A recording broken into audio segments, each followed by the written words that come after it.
Hello and good afternoon, and welcome to this video tutorial on basic RIP next generation, or RIPng, which is the RIP protocol for IPv6. And this exercise and tutorial is from the CCNP version 7 chapter 1 lab 1-1 out of the Cisco Networking Academy CCNP ROUTE course.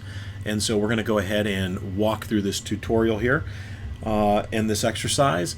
Now, one of the key things about RIP is that you will not find RIPng on the CCIE blueprint. However, it can't hurt you to know how to configure RIP, how to debug RIP, interpret the debug output, and to do some additional tasks that we're going to take a look at here. So as you can see over here to the left, we have our topology. I've also annotated the actual physical Cisco routers I'm using in this lab. So these are all 1841s. I have two of them that are running 15.3 code. And then I always like to keep a straggler here so that we can see any differences between the 12.4 branch, which was, I think, literally the last version of code that you could get for the 1841 in the 12.4 train, and then again with the 15.3 code. So it's always good to see little examples. Also, in the lab, these links here are supposed to be interface gig 00. Well, I do not have gig interfaces on my 1841, so basically I'm just simulating these LAN segments with loopback addresses, and I'm going to use simply going to use loopback 0. So let's go ahead and let's dig in here. The IP addressing has already been set up. So I have some tickle scripts I run that configure all of the addressing that you see here. That way you don't have to sit through watching interfaces be configured. So, and I've also turned on IPv6 unicast routing, and on the console line we are logging synchronous. So one of the first things in step 2 that we're required to do in this lab is to go ahead and create the RIPng process. So we're going to go from user exec mode into privilege exec and then into global config. And now here's one of the interesting things. We can create the process by saying IPv6 router RIP, and if I do a question mark here, you can see this is very similar to EIGRP name mode, where we enter in, router EIGRP, and then we're able to put a name in, right? And then you go into the address family configuration component. However, here it's IPv6 router RIP, and then we're going to go ahead and put a name in to define this process. So I'm going to say routing, and they want it to be called RIPng. Now, on the 12 code and the 15 code, the maximum, you can have multiple RIP processes running. However, the maximum number of processes that we can create is 4. And so I'm going to go ahead and demonstrate that right now. If I say do show version, let's confirm here. You can see we've got the 15.3.3xb12 code. So I'm going to exit out here and I'm going to say IPv6 RIPng 2, and then exit out, and then we'll say RIPng 3. And now when I go to create, actually we'll get the 4th one in here, and when I go to create the 5th one, we should see an error message. You'll notice here it says RIPv6 can't create new instance. In VRF mode, only 1 is allowed. Now this is kind of interesting. So when we do some debug output here later, you're going to notice that that RIPng is VRF aware. And what's interesting is, by default, RIPng is running in the default VRF. So we can create 4 RIP processes in the default VRF. So if I were to say do show run section RIP, you can see that we've got our 4 processes here, right? RIPng, ng2, ng3, and ng4. However, we can't create the 5th. So the maximum number of RIPng processes that you can have running at any given time, and again, this is all the way to 15.3 code, is 4. So now let's go ahead and we're going to pull out these additional processes, and this just takes a second. So no RIP2, no RIP3, no RIP4. So let's confirm do show run section RIP, and we should see that we are back to our original RIP process. So again, we already have IPv6 unicast routing on, and that's critical.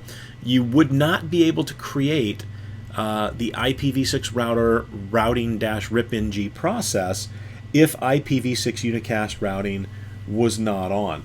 So we've got it on. Now how do we configure it? So if I were to run this command again here and get into the sub-configuration mode, or I should say the router RIPng configuration mode, not a whole lot of choices, right?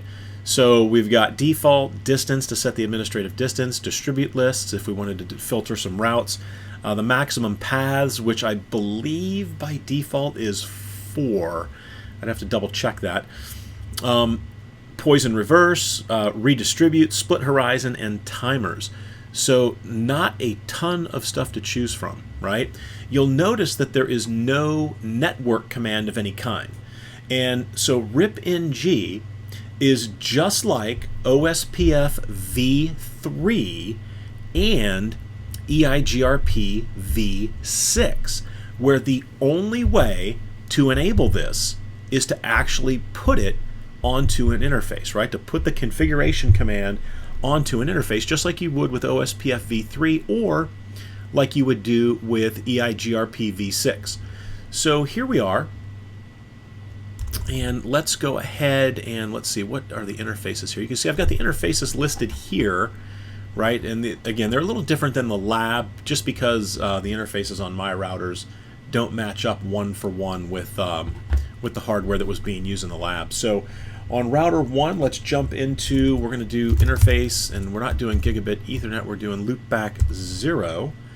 So I'm going to say interface loopback 0, and now we're going to enable the RIP process on the loopback interface. And you simply say IPv6 RIP routing RIPng, and again, this is just a name, and the name is arbitrary. This name can be anything you want it to be, but there's a caveat that the name maxes out at 20 characters, and we'll see that here in a second. So you can only have a routing process name that is 20 characters long, and so I'll go ahead and we'll do one on router 2 here that's 21 characters long so that we can take a look at the difference. So we've got our routing process listed in there, and I'm going to say enable, right? And so this is the command, just like when you would do IPv6 OSPF v3 process ID and then area 0, right?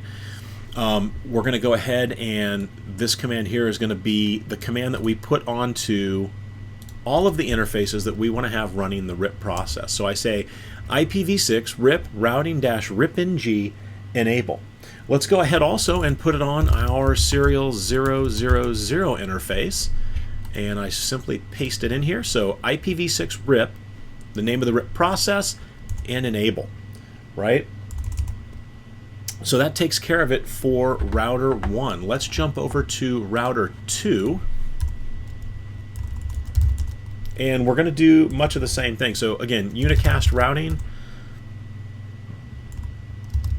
is, whoops, I flew right by it there. Unicast routing is already enabled for IPv6. So the tickle script that runs actually sets that up, because again, that's a very straightforward command, and we know that if we're doing IPv6, we definitely will be doing IPv6 unicast routing.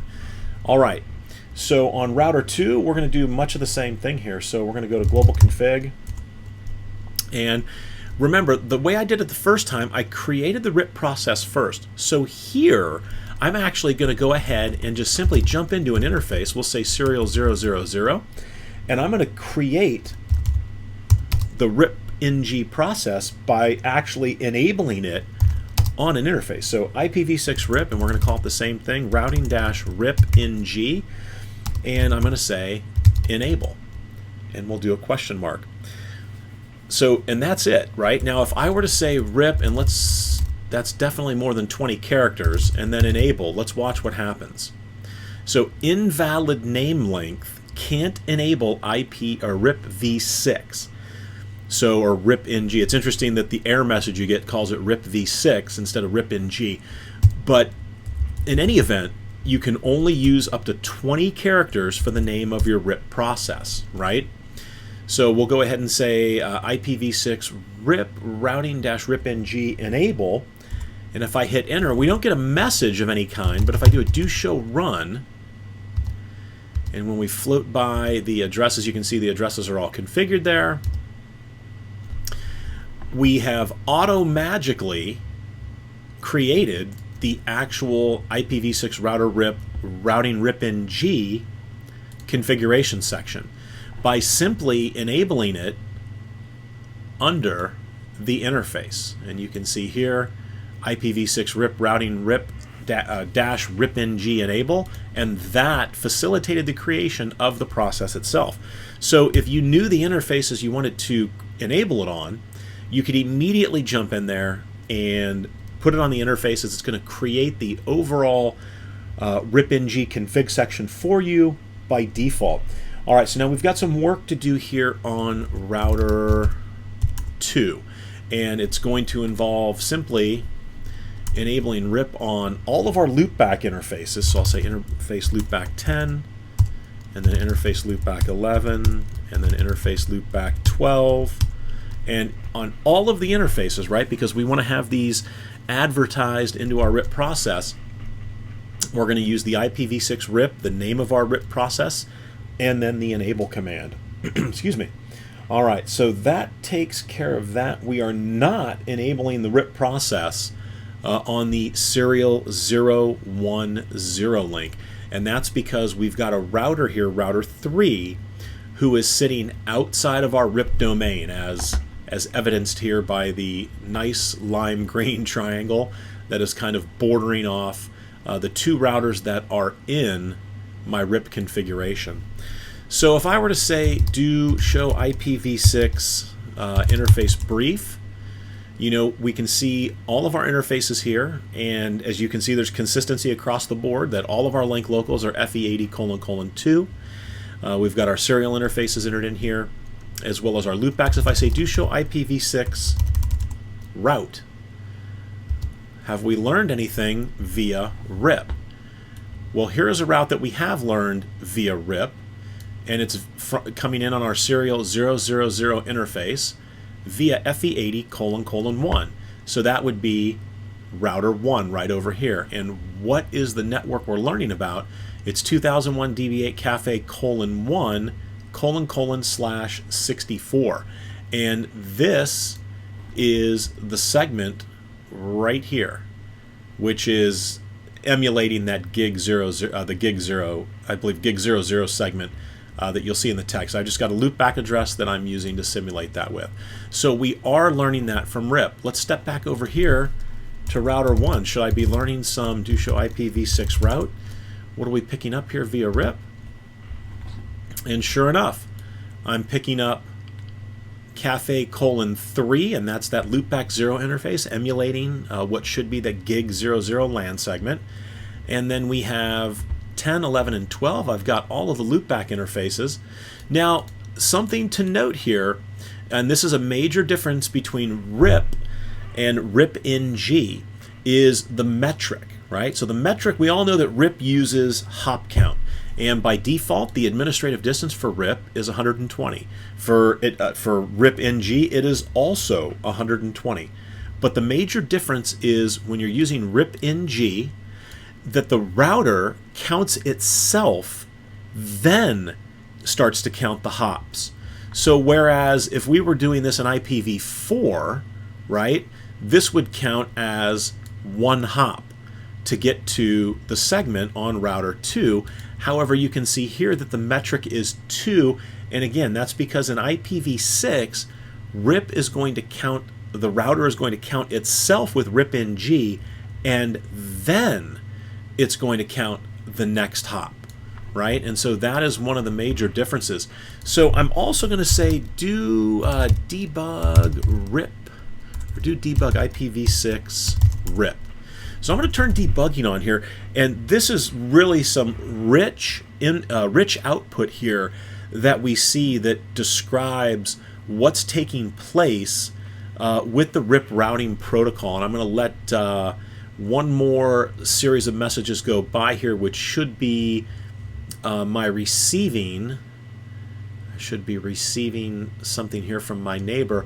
So if we take a look here, we can see some very interesting information. So the first thing that we see, and there we go. Let me go ahead and let's do a quick do you all. There we go.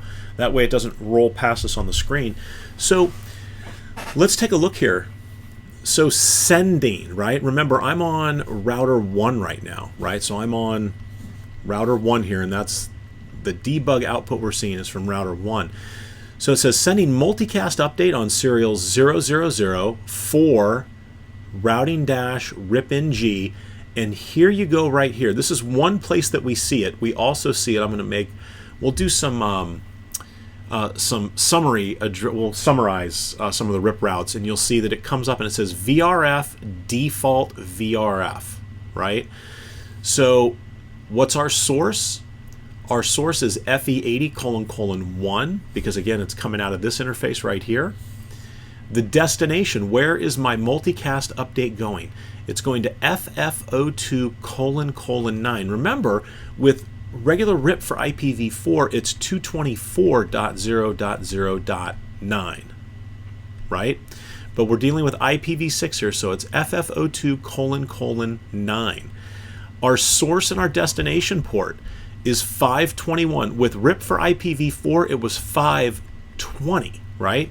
So here, our source and destination is 521. And then you've got some other header information. The command, the version right now is always going to be 1. The must be 0 is aptly valued and named must be 0. That's what MBZ stands for, and it is 0. And the number of route target or route table entries is 2. And you can see you've got 1 and 2. And again, that number down here, right, now it shows 5 because we're seeing 1, 2, 3, 4, and 5. So it's also sending the update out to Loopback 0. And again, same source port, destination port, source and destination, right? So this is some of the output that you're able to see. I'm actually going to do a summary here later on after we work our way through the activity, and you'll notice that when we summarize, that this will show a single route representing the summary. And so again, you see some really good output here with detailed information as to what the RIP process is doing. And you can also see the metric values. So the metrics of 2 are for everything that is over on, where are we at? That is over here on router 2, but the 2 metrics of 1, and this shows you that everything that's local is looked at with a metric of 1 right away, right? So the router counts itself, right? And then this is local to the router. These with 2 are 1 hop away. However, the router counts itself first. So router 1 says, okay, how many hops away am I? Well, I'm hop 1 and then hop 2 to get up here. And that's why we end up with 2. All right, let's go ahead and clear the screen there. And again, the debug output is always really valuable for kind of digging a little deeper into what's going on with the protocol. All right, so we're picking up our routes there. Let's do show IPv6 route. And you can see there we're learning our RIP routes. We've got our RIP route over here. We're just picking up 1 right now, and that is the gig segment that is hanging off of router 1. All right, so let's come back now. We're going to go to, or actually before we do that, so if on router 2 I were to say do show IPv6 protocols, whoops, do show IPv6 protocols, you can see it shows that RIP is running and it shows you the interfaces it's running on. Let's do the same thing over here. Do show IPv6 protocols, and you can see that we're running on serial 000 and we're also running on loopback 0, right? Okay. So we've taken a look at the protocol output. So now the next step is we're asked as to which interfaces are involved in the routing process on router 2. Well, we can see here we've got 5 interfaces. And again, if you're doing the lab and you actually have 2900 series routers, this is going to be gig 00, right? So the loopback addresses as well as the gigabit 00 and the serial interface. So which active interfaces are not involved in the RIP routing process? And so on this router, if I were to say do show IPv6 interface, I keep hitting T, IPv6 interface brief, at least on this router, these two fast Ethernet interfaces aren't involved. And this guy's gonna be involved at some point here, but we'll just say the fast Ethernet interfaces right now. And again, your output here is going to be dependent upon the platform that you're doing this exercise on. So what's the next hop address and the type of IPv6 address for the RIPng routes on router 1? So if I look over here on router 1 and we've got our RIPng routes, the question is, what is the next hop address? Well, the next hop address is going to be the link local address, FE80, right? Because it tells me that my route to get to this subnet with this administrative distance and this metric is via FE80::2. And we already know that that is the link local address here on router 2. So all of these RIP routes are reporting the same information, that in order to get to these routes we have listed, the next hop is going to be through FE80::2, and that's out this is the local interface out which I would go, which is going to be serial 000. So let's go ahead and do a check here. I'm going to ping the gig segment back there. So let's go ahead and say do ping, and it's 2001:db8:cafe:3. And I believe that the interface there, let me double check here real quick. What is that loopback 0 interface? 3::1. So let's go ahead and ping 3::1. All right, so we've got connectivity. So we're also going to ping the loopback address, or one of the loopback addresses, the :10::1, and we've got connectivity there. Now, what happens if we ping across to the DB8? It's going to be this segment over here, right? So just on the other side of the router. And again, the green kind of bleeds in here, but this interface is not participating in RIP, right? This guy is outside of the RIP domain. So if I were to say do ping DB8 FEED:1::1 and hit enter, you can see that we get no valid route for the destination. And if I were to say do show IPv6 route and cut and paste this in, let's see what it shows. So it says route not found. If I were to change this statement and say do show IPv6 route and do it for a route that we do know how to reach, you can see that the routing table actually shows an entry for us, right? So it tells us how is it known. It's from the RIP process routing-RIPng.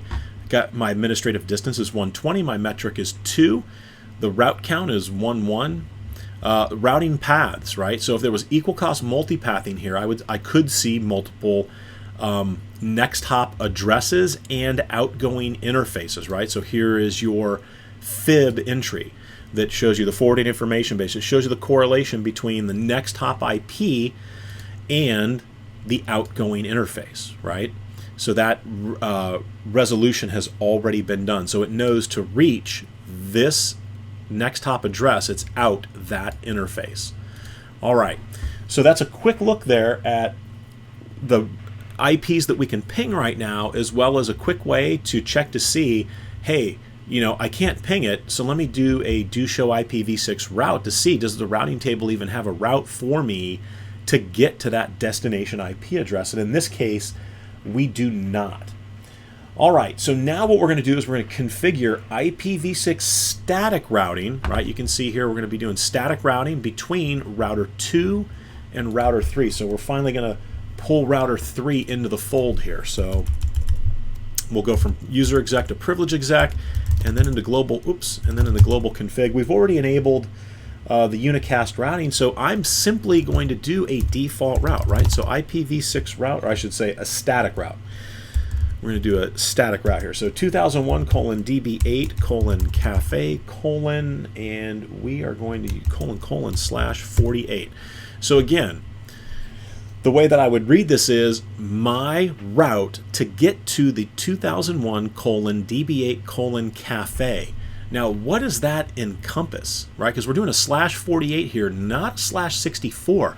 So literally, that is going to capture every single IPv6 subnet that I've got over here, because the first 48 bits in all of these is 2001:db8:cafe, right? So we're doing a single static route on router 3 that is going to tell us how to get to all of the IPv6 subnets, prefixes, that are over on the left-hand side there in the RIPng domain. And so what is my next hop?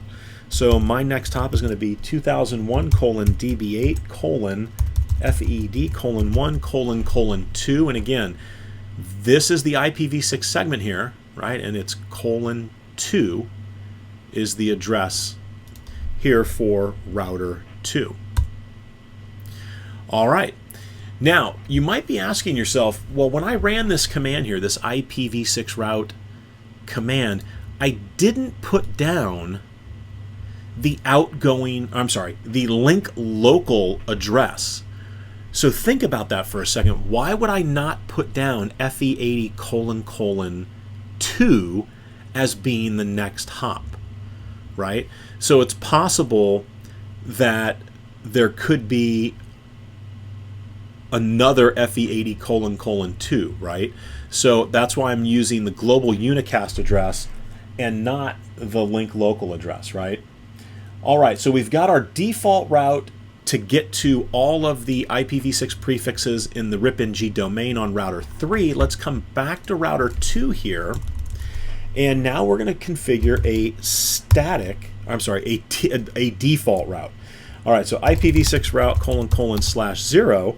And where are we going to go if we don't know where to go, right? So this is sort of the gateway of last resort. So if I don't have a more specific match here, where am I going to send this traffic? And it's going to go to 2001:db8:feed:1::1. So on router 2, if I have no idea where to send this information, I'm going to kick it over to router 3, right? So that's my default route that I'm going to be using on router 2. So we'll go ahead and hit enter here. And now we're going to propagate the default route along with other routes via RIPng, and then we're going to go ahead and verify our setup. So on router 2 here, if I go into interface serial 000, I'm going to say IPv6 RIP routing -RIPng, and that's the name of our routing process. Now there's a very, very subtle difference here between default information originate, which is a command we're very familiar with from OSPF, right?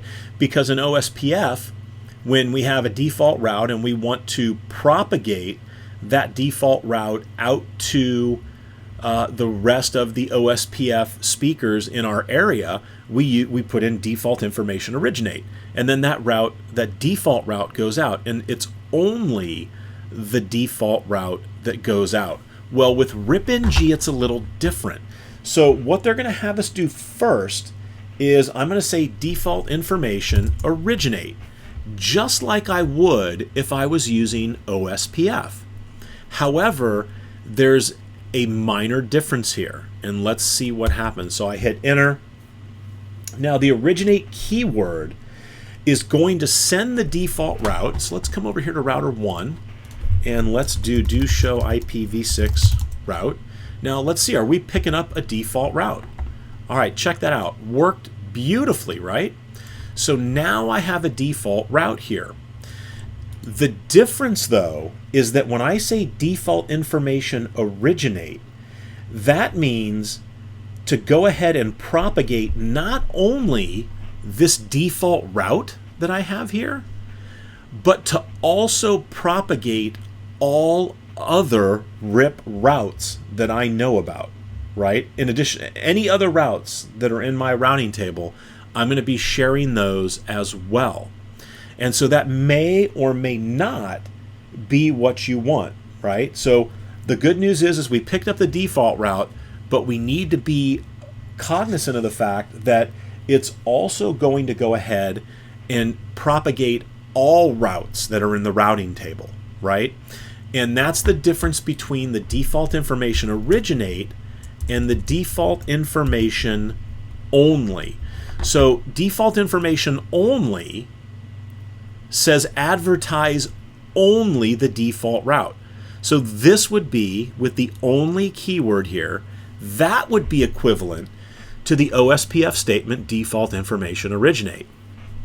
The RIPng statement default information originate says, and it's interesting here because it kind of misleads you. It says originate the default route. Well, yeah, you're going to originate the default route, but you're also going to originate all other routes that are in the routing table, right?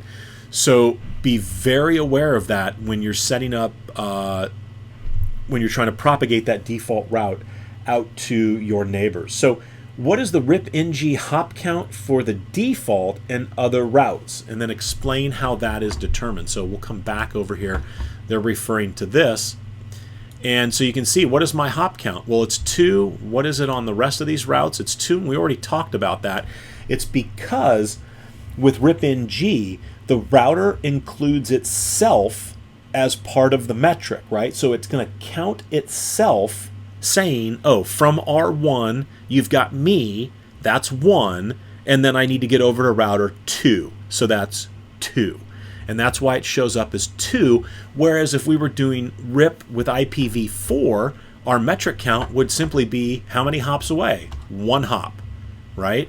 So it would show as a 1. But here, it's going to show as a 2. All right, so now we're going to change our statement so that we're not doing the default information originate. We're going to do the default information only, right? So let's come back over here to router 2. I'm going to pull back this command here, and we're going to say no IPv6 RIP RIPing default information originate. Now let me scoot over here real quick, and let's do a quick do show IPv6 route. Now you'll notice, right, that route is still in the routing table. So if I were to say do debug IPv6 RIP, and we've removed this statement here, so we are no longer advertising or propagating the default route, we should see that entry is going to be removed. Now you'll notice, take a look here, it's still showing up in the debug output that we're seeing, right? Along with, see this db8 cafe 1 : 64. So here, where are we at here? The db8, where's that at? Cafe 1 : 64, right? So we're seeing this route over here as well. So that default route is going to basically time out, right? After, excuse me, after it expires. So let's come back over here to router 1. So if I say do show IPv6 route, right, it's still in there. And let's say do show IPv6 RIP database. So now the RIP database, and this is what, let's kill that debug, sorry about that. Let's say do you all. And so we want to take a look at the database here, because just like the with EIGRP, as soon as the hold time expires, the route will be withdrawn. And so you can see we're counting down here, or I'm sorry, correction, I guess when we're talking about the the adjacencies that we have, right? If you have an EIGRP adjacency or an OSPF adjacency, and the adjacency is going to go down, you can actually watch it and kind of walk down and take a look at the countdown as it occurs. So you can see every 30 seconds, RIPng is sending out updates. So we should never see this number above 180. We should also never see that number below 150, right? So let's kind of follow along here so you can see it's gone back up. However, the default route, which we've withdrawn, is where? 25 seconds. 19, right? You see that's going to continue to drop. 158 for the other routes, right? Because again, it's never going to go below 150. And then look at that. It bounced right back up to 180.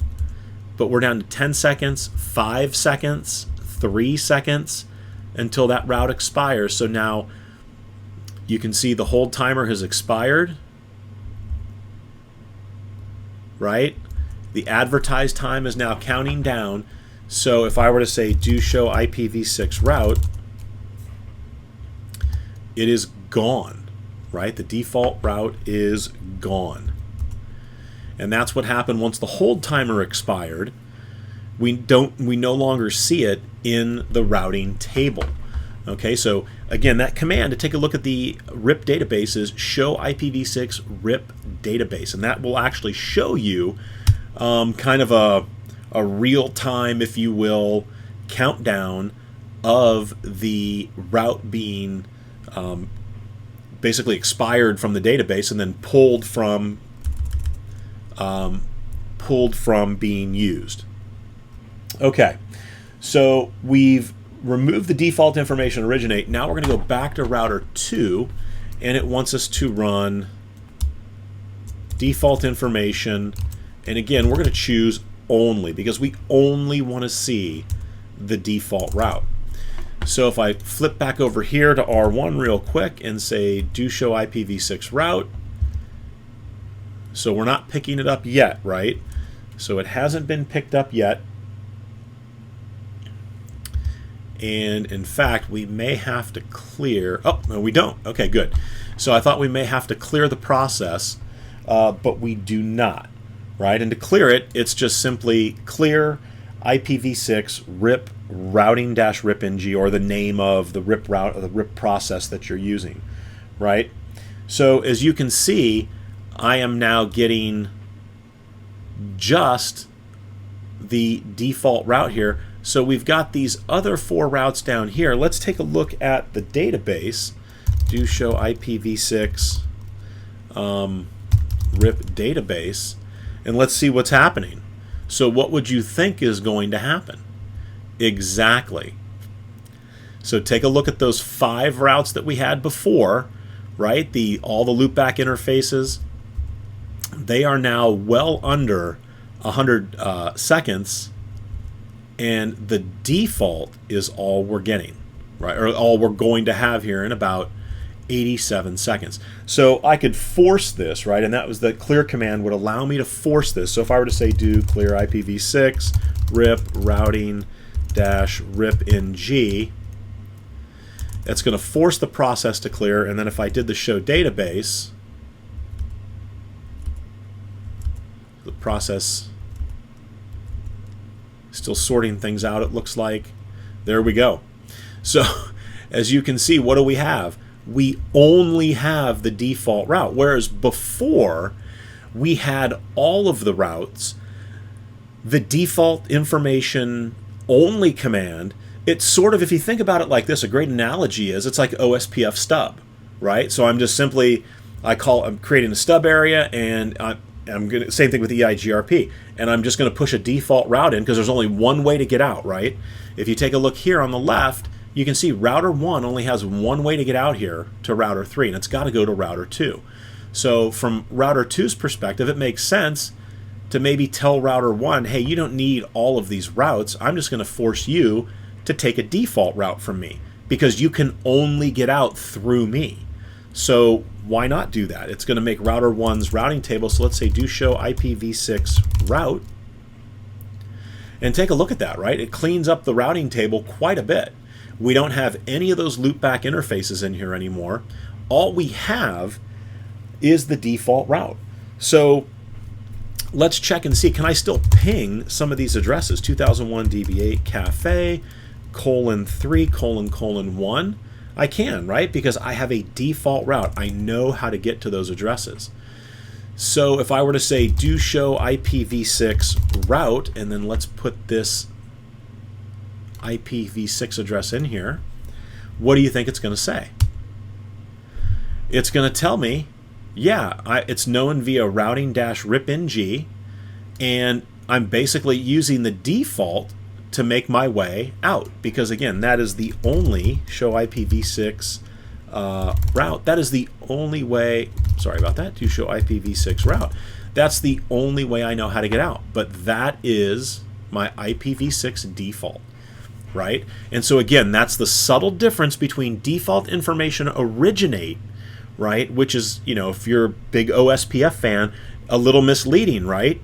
Because in OSPF, that only sends the default route out. However, in RIPng, it's going to send the default and every RIP route it has in its routing table.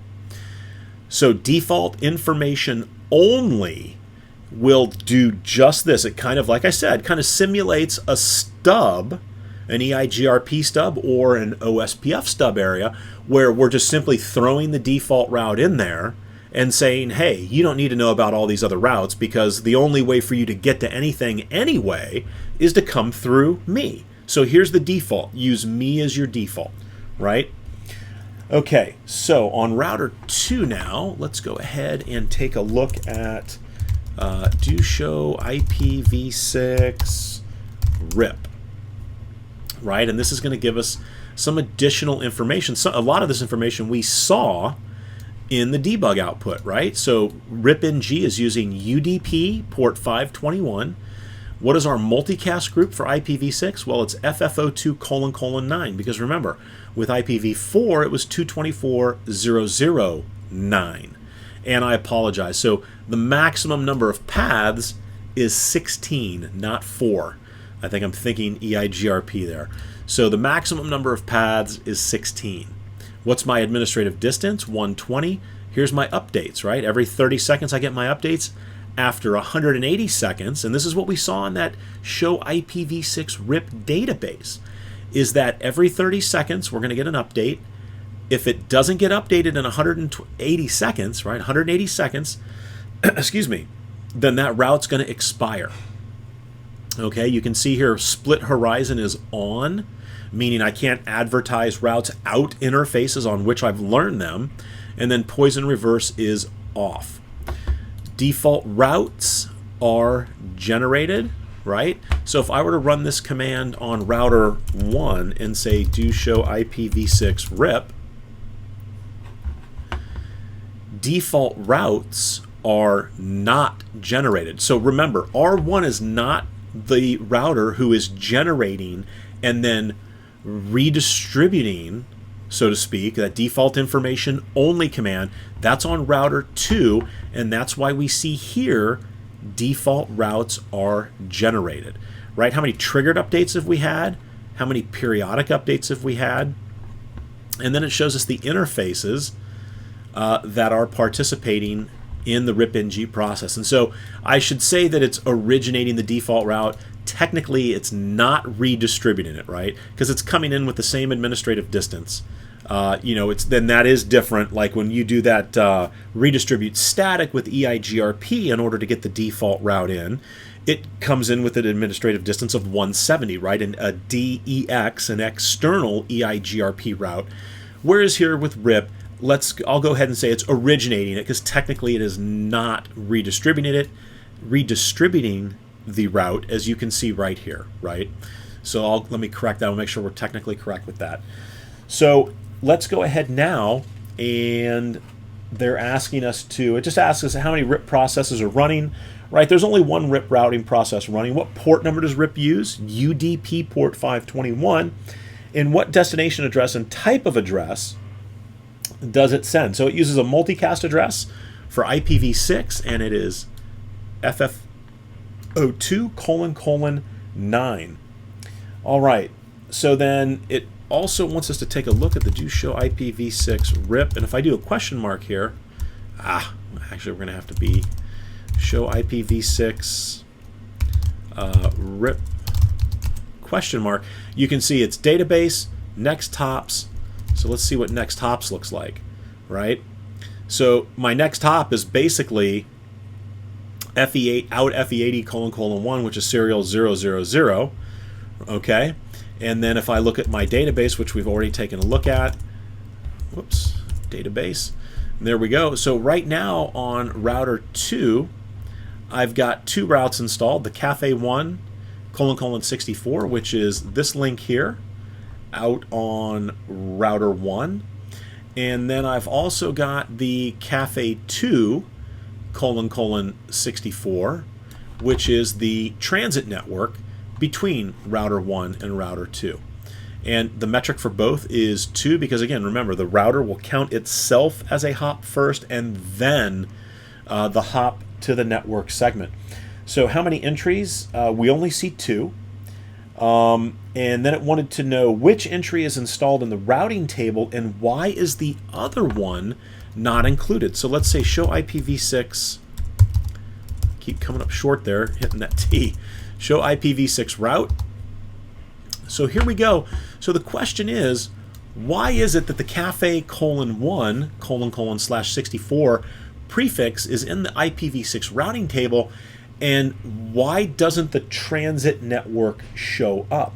And so the reason for this, or the reason why the cafe:2 does not show up in the routing table, is because there's a better route, right? So think about it. This is the directly connected subnet. So right here is my cafe:2::/64. Now we have, we are running the RIP process on those interfaces, right? However, inside the routing table on router 2, we are not going to see that transit network because we have a better, more preferred route that is directly connected, that has an administrative distance of 0. And that is definitely better than 120. So that's why we do not see the cafe:2::/64 on router 2. If I come over here to router 1, do show IPv6, keep hitting that T, IPv6 route, we see, well, actually, now we're only getting the default, right? So we're learning the default, but still, it's the same thing.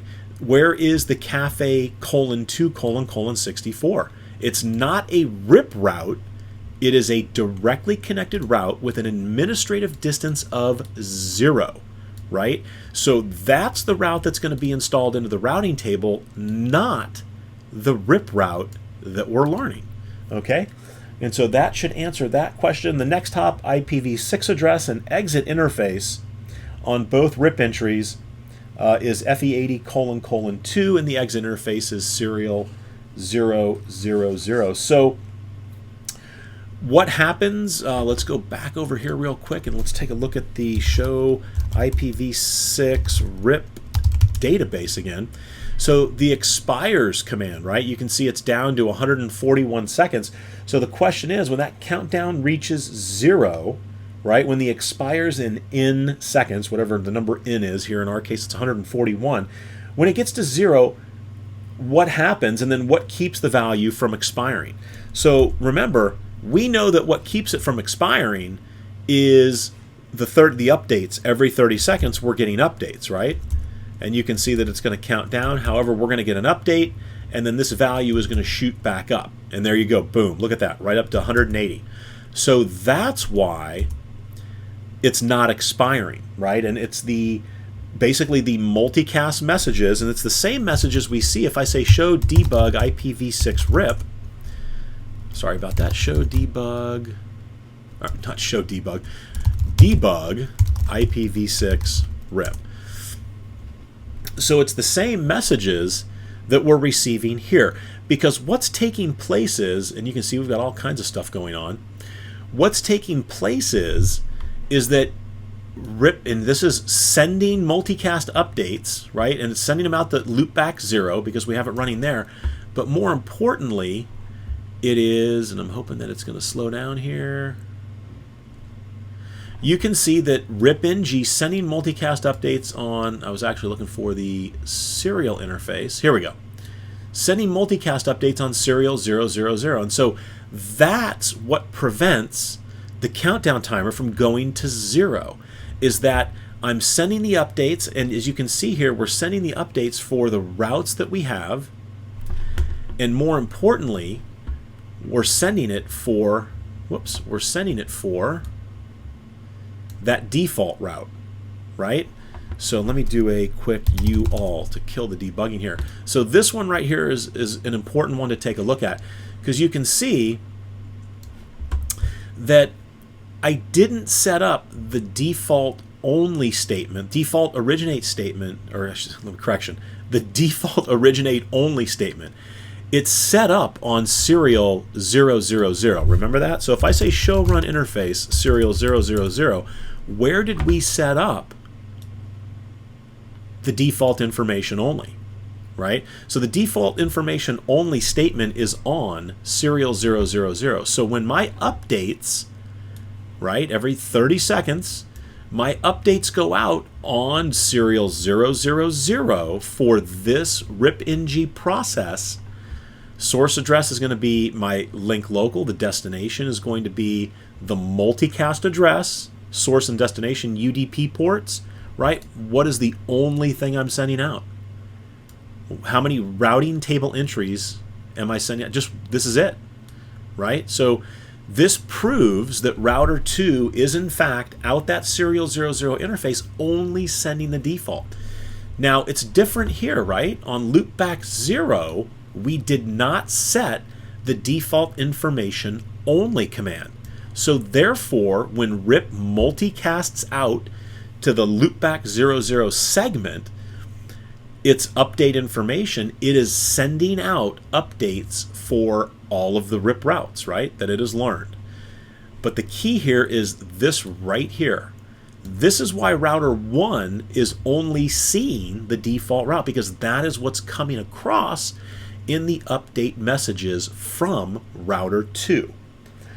All right, so we're also going to take a look at, it said on R2, examine the number of next hops for the RIPng process, right? And so we already ran the next hop command, but let's do that again. So show IPv6 RIP next hops, and on router 2 anyway, we have a single entry. It says, why are there 2 paths from the next hop FE80:1/serial 000. So remember, to get to this next hop over here, this FE80:1, router 2 is going to have to go out its serial 000 interface. So what is the second path for? Well, the second path is going to be for the transit network segment here that is, remember, this is not a RIP route in our routing table, right? Because we have a better route to get there, right? Or I should say just a better metric route to get there, which is the administrative distance of 0 and the metric of 0, right? Because it is a directly connected route. And so that's the second way to get there. And because it's the directly connected network, right? And it has that administrative distance of 0, it's a better path, but it is still a valid path to get there. So even though it shows this one path here, it's going to tell us 2 paths because it's going to count this transit network as a viable option, right? And we saw that when we did the debug output here, right? We can see that we're receiving the response from router 1, and where are we at here? So sending the multicast update, right? And where are we at? Trying to see, scrolling through the debug output. Hold on one second here. And I'm looking for something else that I don't see right now. And actually received response, so yeah, so this shows from the source, that shows that there's 2 ways, but that is not what I'm looking for. There was something else I'm looking for. I don't see it here. Okay, so but again, that's why it shows the 2 paths, because it's actually counting that transit network, even though it is not a RIP route in the routing table. It is directly connected, and so that's why it is valid. Okay, so we've talked about RIPng, right? We've talked about how it has to be enabled on at the interface level. So from router 1, should I be able to ping the, let's say do ping, and we're going to say 2001 colon db8 colon. I should be able to ping all the way out to router 3, feed colon 1 colon colon, and let me confirm here on router 3, do show IPv6 interface brief, and it is colon colon 1. It is colon colon 1. And so we've got connectivity out, right? So what happens is router 1 realizes that's not on my local on any of the segments I have locally, but I have a default route taking me to router 2. Router 2 also has a default route set up, so that when it receives traffic, it doesn't have a route for. It's going to fire it out that serial 010 interface, but it does have a route here because it is directly connected. So on router 1, if I were to say do trace, and let's actually pull the ping back up. If I were to say do trace, you can see that my first hop is to the cafe 2 colon colon 2. Right, so it's showing me the global unicast, not the link local address. And then what's the next hop after that? Once I hit router 2, I basically jump directly out to that segment and I hit router 3. All right, so again, that wraps up this video tutorial on RIPng.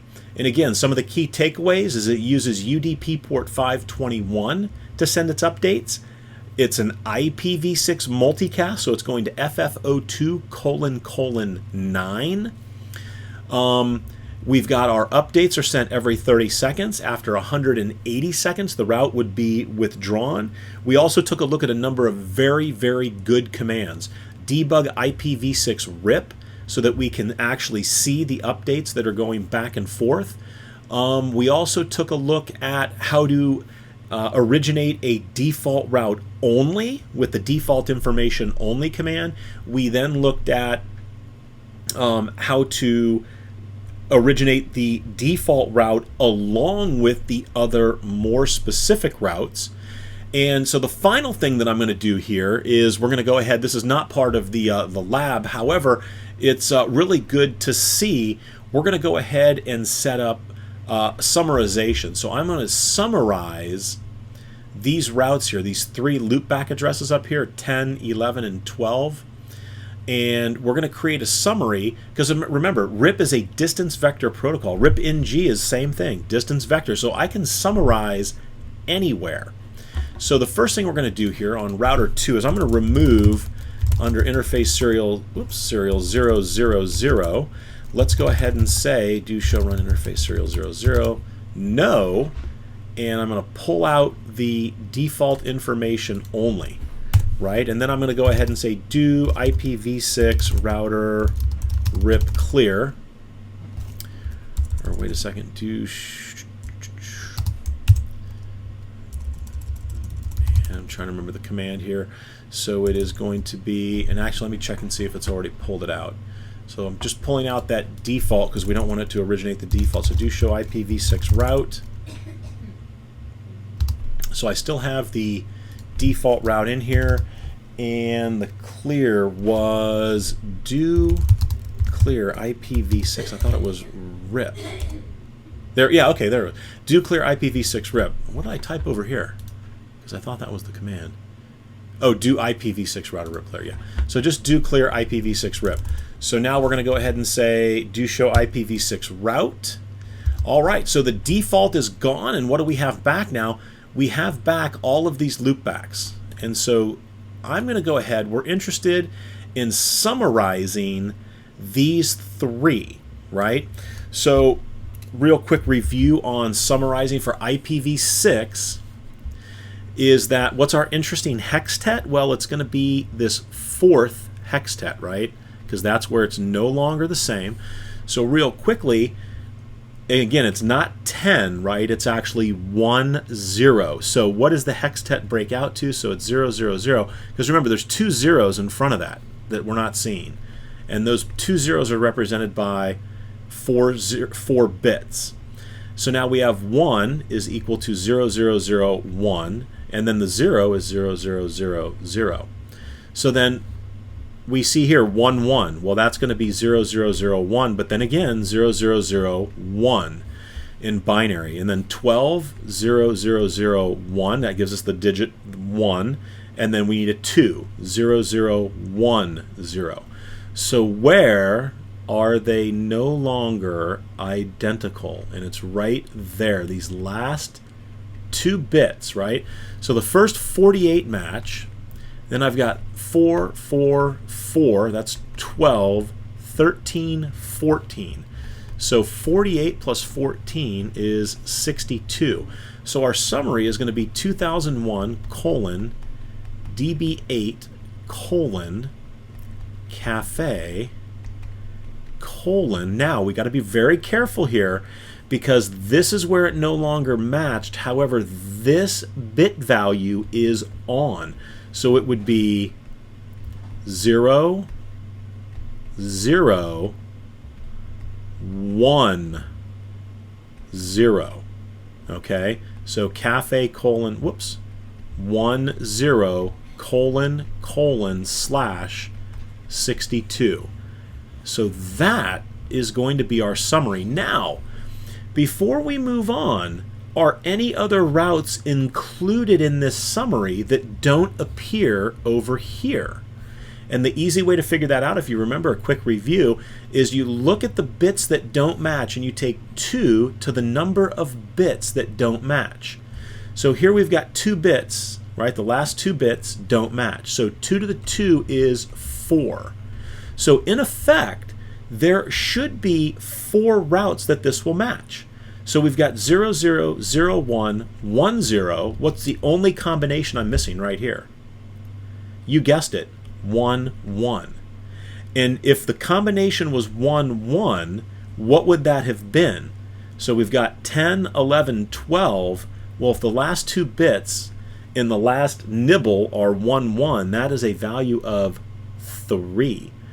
So in effect, this summary right here represents not only 2001 colon DB8 colon cafe colon 10, 11, and 12, it also represents colon 13. And we're going to see that here in a second, right? Colon 13 slash 64.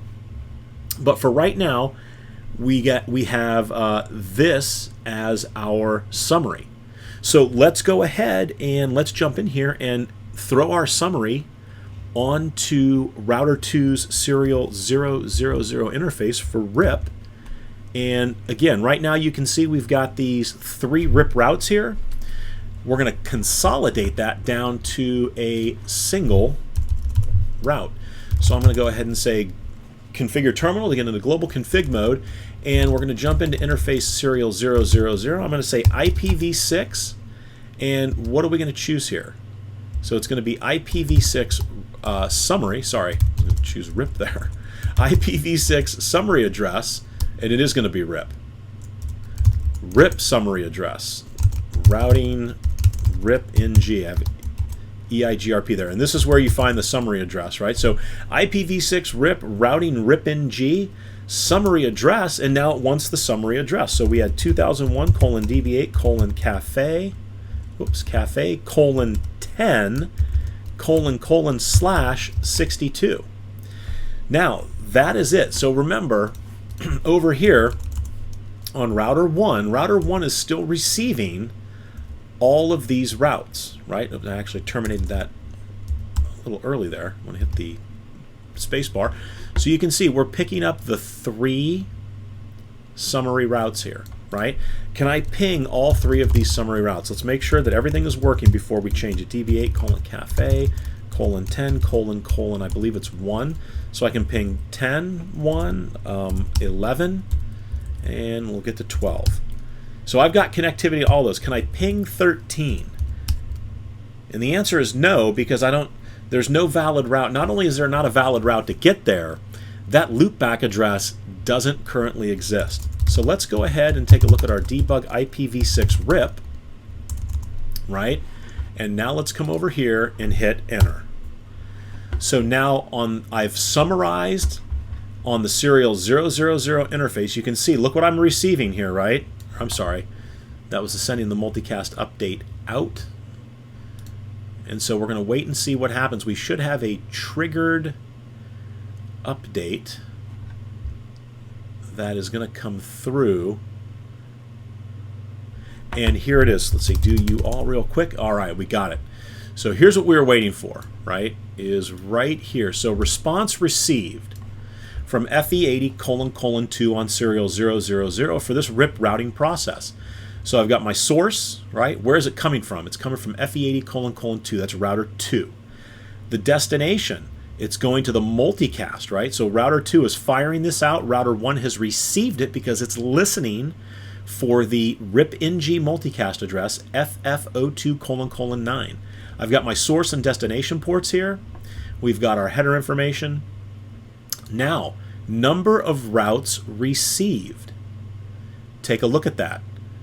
So I'm receiving the cafe : 3, which is the loopback address here. I'm receiving the transit network, right, which will not show up in our routing table as a RIP route, right, because we're directly connected. And then what else am I receiving? Router 1 is receiving a summary that we just created on router 2. Because remember, with distance vector routing protocols, unlike link state routing protocols, with distance vector, I can summarize anywhere I want, right?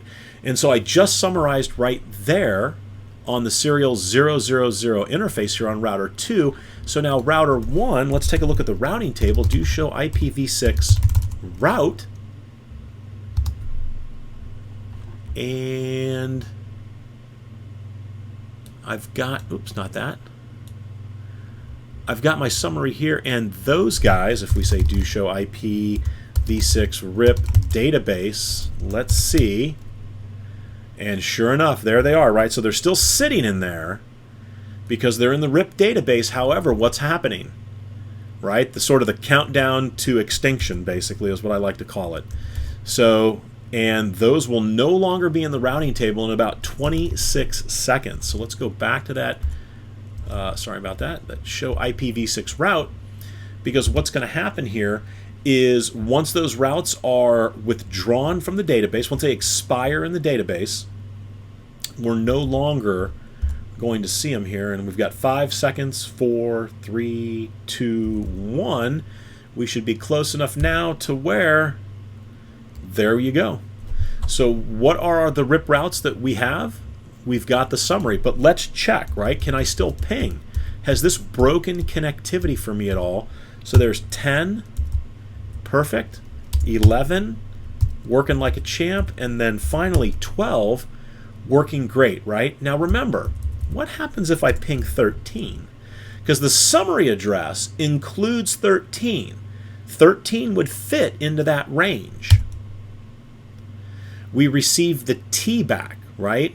Because that prefix does not exist. That loopback, that destination address does not exist, right? And so everything is going to fail. Now let's see what happens if I come over here and I say interface loopback 13. Do show run interface loopback 12. Let's see what we've got here. So I'm basically going to say IPv6 address FE80 : 2 for the link local, IPv6 address 2001 DB8 cafe : 13 : 1 /64, and I want to make sure that I go ahead and advertise this IPv6 RIP routing -RIPng enable. So if I come over here, what's going to happen now that that exists? We've got connectivity, right?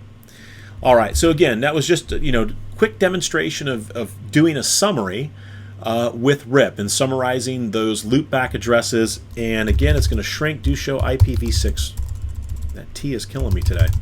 IPv6 route, the only RIP route we see outside of the what is supposed to be that gig 00 interface here is our summary. All right, now this completes everything. I totally forgot I wanted to do the summary thing. So this completes everything that we wanted to talk about in this tutorial. So I really hope you've got a much better understanding of RIP next generation, RIP with IPv6. And again, it's not a full rewrite of the RIP routing protocol. It shares probably 90% of the behavior of RIP for IPv4.